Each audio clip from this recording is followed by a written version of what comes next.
And I'm Anisha.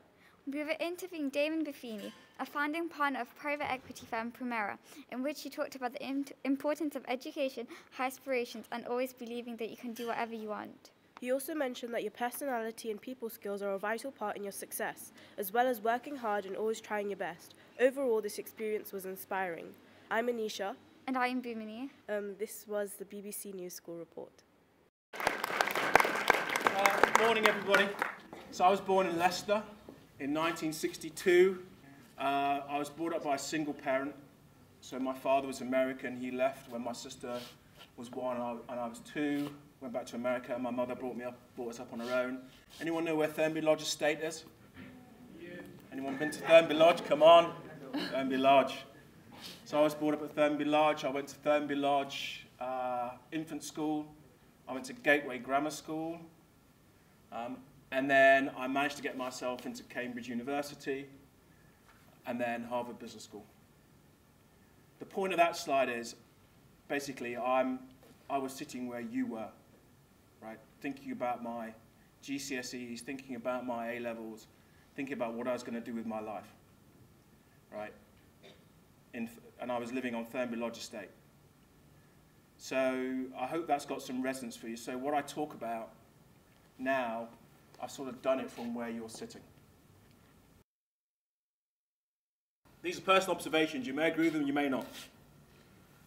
Point number 1, education. Absolutely essential. No escape. It's a real platform. And I put this up there because that's me. Look, there's me with an afro. Fantastic. That's my best mate at Cambridge. Working backwards, I was a partner at Primera, the firm that I just talked about, in 1991.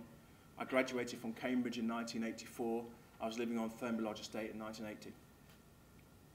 Education. Right, you're in the right place. You're all in the right place. Right? Without it, it's going to be difficult. Can't get away from that. Doesn't mean you have to go to university. It's not for everybody. Very good friend of mine, Charles Dunstan, started Car Phone Warehouse. He didn't go to university. Right? That was his choice. He could have done, he didn't want to. Right? So, but making the most of your education, getting the most out of it, very important. But the great news for everybody in this room, in a knowledge economy, talent is the king, right? Everybody, all companies, everybody's looking for talented people. That is the scarce commodity. If you're talented, people want you, because that's how they differentiate themselves. That's how companies succeed, by having great talent. And that's what you are. Right? That's why you're at school, trying to hone those skills that you're going to use in later life. And people are going to want those, because it's a knowledge economy. They're going to want what you have. Hello, my name's Jakob. Damon Buffini, the multimillionaire who works in private equity, has come to Rushey Mead School. We asked him a range of questions, ranging from inspiration to advice on success. Here are some of the questions asked. Hi, my name's Dylan. Considering that you are one of the most influential people in Leicester, maybe in Britain, are there any changes that you would have made to the education system? I'm not even the most influential person in my house, right? Let alone in Leicester or the country. But personally, I'd like to see more about commerce and business in the curriculum. I'd like to see more interaction with businesses and educational establishments. Not necessarily to influence the academic agenda, but just to give young people a real sense of what it is like out there, what is really required when you go into the workplace. At your age, getting the qualifications is absolutely the most important thing. But having the ability to have a broader view from companies that you might want to work for, I think might be helpful. Hi, I'm Devuti.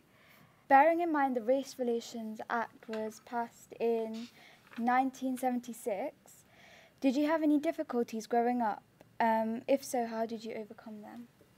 I didn't realise the Race Relations Act was 1976, so I think at the time that I was 14. In Leicester at the time, I think 1978, there were National Front demonstrations, right? there was quite a lot of tension around Leicester in the late 70s. I never felt that it held me back in any way. And of course, you come across some people that are ignorant, and of course you come across the sort of racial stereotypes that you'd expect, and sometimes the situation's quite difficult, and I think it's probably much better now. But then what you'd probably class as casual racism was everywhere. But I never really felt that it held me back. I really knew where I wanted to go. The interesting thing is when you get out into the wider world, and particularly if you work in the city, right, it's a complete meritocracy. Right? It doesn't matter what colour you are, it doesn't matter what sex you are, you can make it. Especially now with connectivity, especially now when talent is king. People are just looking for the best they can possibly find. Right? Doesn't matter what you are. One thing that I did learn from it is that it's not just about your grades and all that kind of stuff. It's also about like your personality and how you are with people, which is something new that I haven't heard someone talk about before. How about you? It taught me that not just everyone can do whatever they want. It doesn't matter what walk of life they come from, and they can do whatever they want in the future, and they can just become like Damien.